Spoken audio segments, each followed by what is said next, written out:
Hello दोस्तों, आज की इस वीडियो में चार सवाल बहुत ही आसान शॉर्ट ट्रिक से करवाए जाएंगे। इसलिए वीडियो को पूरा अंत तक जरूर देखिएगा। तो आइए दोस्तों, ये पहला सवाल देखते हैं। अक्षय अपनी आय का 25% बचाता है।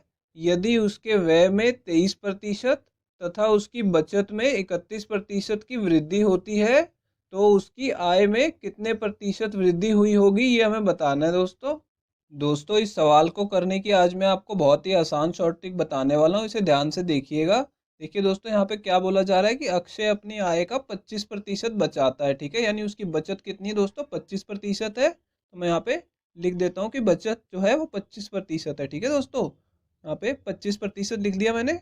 अब दोस्तों हमें ये देखना है कि उसका व्यय कितना है, खर्च कितना है। ठीक है दोस्तों, देखिए यहाँ पे वो अपनी आय का 25% बचा रहा है तो अपनी आय का 75% वो खर्च कर रहा है। ठीक है दोस्तों, यहाँ पे हमने ये भी लिख लिया।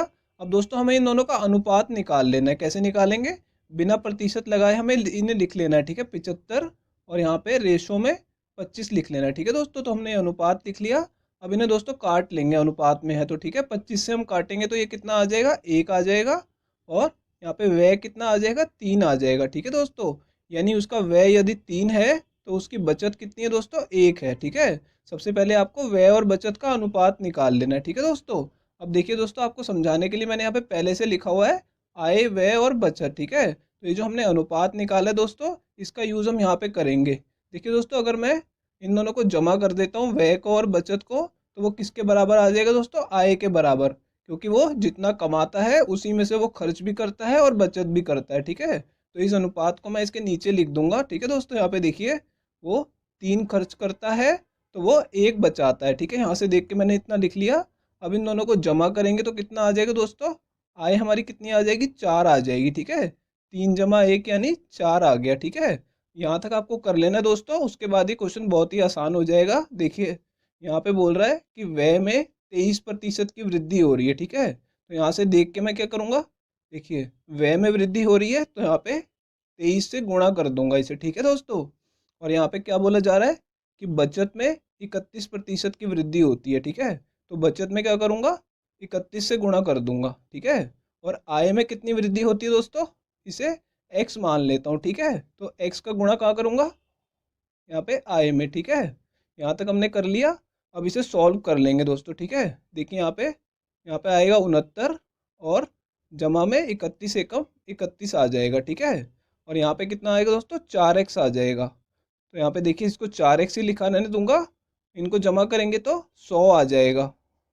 ठीक है दोस्तों, और x की वैल्यू कितनी आ जाएगी दोस्तों, यहाँ पे 4 को भाग में भेज देंगे तो 100/4। अब इसे 4 से काटेंगे तो 25 पे कटेगा, तो यानी x की वैल्यू कितनी आ गई दोस्तों, 25 आ गई। और ये प्रतिशत में होगी। ठीक है दोस्तों, यानी कि उसकी आय में 25% की वृद्धि होती है। तो यहाँ पे चौथा ऑप्शन करेक्ट है। तो आइए दोस्तों, अब अगले सवाल की तरफ चलते हैं। तो आइए दोस्तों, ये दूसरा सवाल देखते हैं।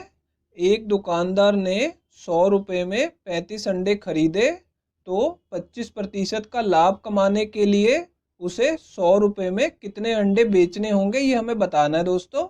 दोस्तों, इस क्वेश्चन को करने की आज मैं आपको बहुत ही आसान शॉर्ट ट्रिक बताने वाला हूँ। तो देखिए दोस्तों, इस सवाल में क्या बोला गया है कि उसने 100 रुपये में 35 अंडे खरीदे हैं। ठीक है दोस्तों, और बोला जा रहा है कि वो 25% का लाभ कमाना चाहता है। ठीक है, अब वो 25% का लाभ कमाना चाहता है तो लाभ या हानि जब भी हमें प्रतिशत में दिया होगा दोस्तों, तो सबसे पहले आपको क्या देखना है कि जो क्रय मूल्य होता है दोस्तों, वो प्रतिशत में हमेशा 100% होता है। ठीक है दोस्तों, ये हमेशा ध्यान रखना है। तो क्रय मूल्य यदि 100% होता है तो मैं यहाँ पे क्रय और विक्रय मूल्य का अनुपात निकालूंगा। ठीक है दोस्तों, तो क्रय मूल्य 100 होता है तो मैं यहाँ पे सीधा 100 लिख दूंगा। ठीक है दोस्तों, प्रतिशत नहीं लिखना क्योंकि हम अनुपात निकाल रहे हैं। ठीक है, अब दोस्तों विक्रय मूल्य कितना हो जाएगा, अगर उसे 25% का लाभ चाहिए तो जो 25% का लाभ है ये उसे क्रय मूल्य पे यानी 100% पे मिलेगा। ठीक है, तो इस 25 को हम 100 में जमा कर देंगे तो कितना आ जाएगा, 125 आ जाएगा। ठीक है दोस्तों, तो यानी विक्रय मूल्य कितना हो जाएगा, 125%। ठीक है, लेकिन प्रतिशत नहीं लगाना क्योंकि अनुपात निकाल रहे हैं। ठीक है दोस्तों, यानी क्रय मूल्य 100 है और विक्रय मूल्य 125 है क्योंकि 25% का लाभ चाहिए। तो दोस्तों ये आपको यहाँ से देखते ही समझ आ जाना चाहिए कि यहाँ पे 100 और 125 लिखना है क्योंकि 25% का लाभ है। ठीक है, इससे आपका टाइम बचेगा। तो ये एक तो हमने ये कर लिया, क्रय मूल्य और विक्रय मूल्य का अनुपात निकाल लिया।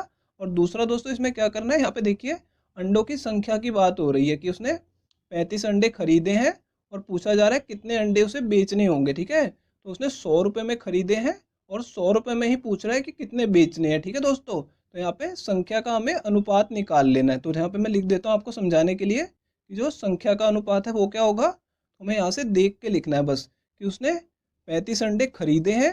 तो खरीदना का मतलब क्या होगा दोस्तों, क्रय करना। ठीक है, तो यहाँ पे मैं क्रय मूल्य के नीचे क्या लिखूंगा, 35 लिख दूंगा। ठीक है, यानी उसने 35 अंडे खरीदे हैं और उसे बेचने कितने अंडे यानी विक्रय कितना करना है वो हमें निकालना है। ठीक है दोस्तों, तो उसमें x मान लूंगा एक बार कि उसे x अंडे बेचने होंगे। तो यहाँ पे विक्रय के नीचे मैं x लिख दूंगा। ठीक है दोस्तों, और इन दोनों को भी दोस्तों अनुपात में लेना है आपको। ठीक है, तो हमारे पास ये दो अनुपात आ गए हैं। ठीक है दोस्तों, अब इन दोनों को काट के हम x की वैल्यू निकालेंगे। देखिए मैं आपको बताता हूँ कैसे निकलेगी।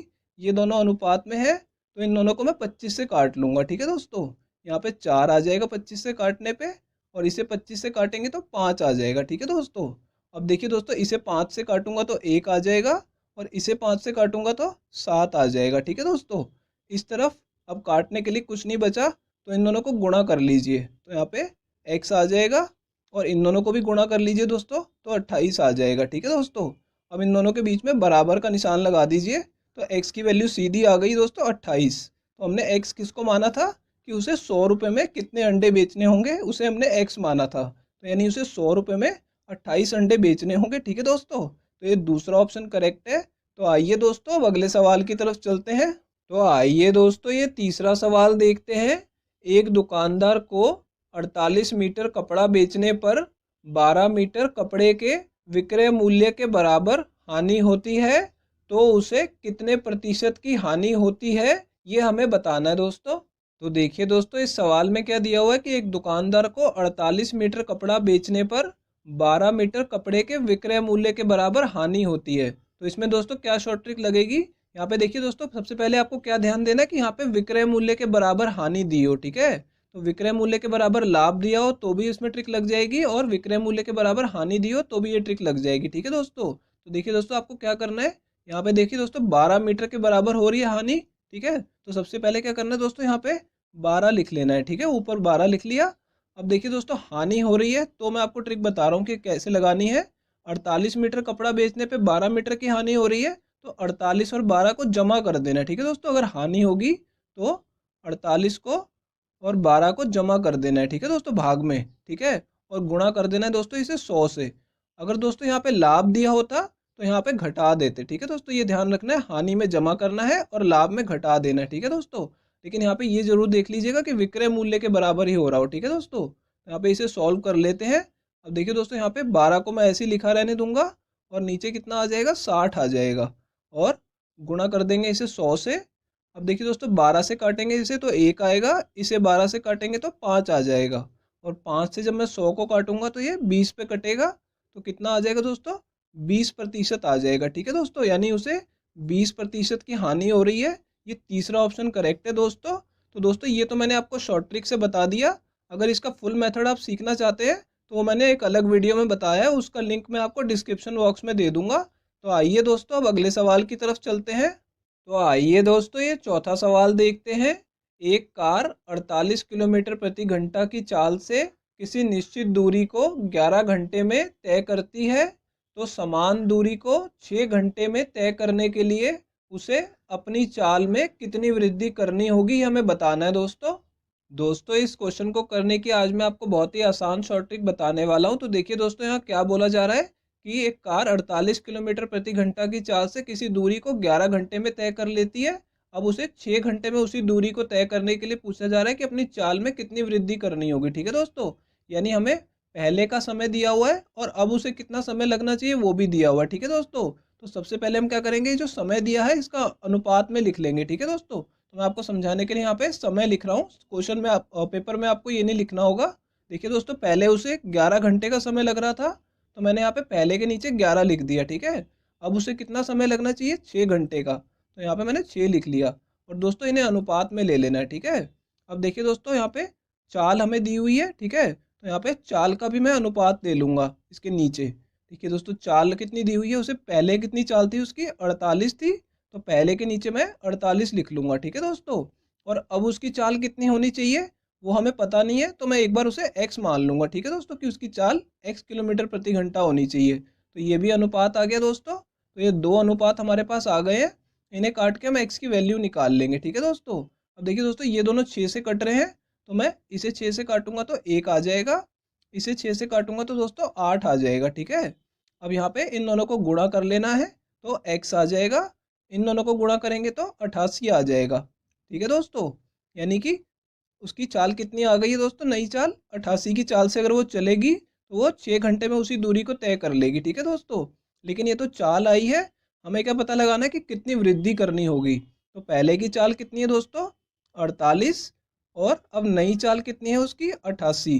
तो इसमें वृद्धि कितने की हो रही है दोस्तों, दोनों का अंतर निकाल लेंगे तो 40 आएगा, यानी कि उसकी चाल में कितनी वृद्धि हुई है, 40 किलोमीटर प्रति घंटा की वृद्धि हुई है। यहाँ पे दोस्तों हमारा आंसर ये तीसरा ऑप्शन होगा, 40 किलोमीटर प्रति घंटा। दोस्तों अगर ये वीडियो आपको पसंद आई है तो इसे लाइक कर दीजिए, और दोस्तों अगर आप लोग चैनल पे नए हैं तो चैनल को सब्सक्राइब कर लीजिए, और दोस्तों नोटिफिकेशन बेल को भी ज़रूर दबा दीजिएगा। तो इस वीडियो को यहीं ख़त्म करते हैं, आपसे मिलेंगे अब अगली वीडियो में।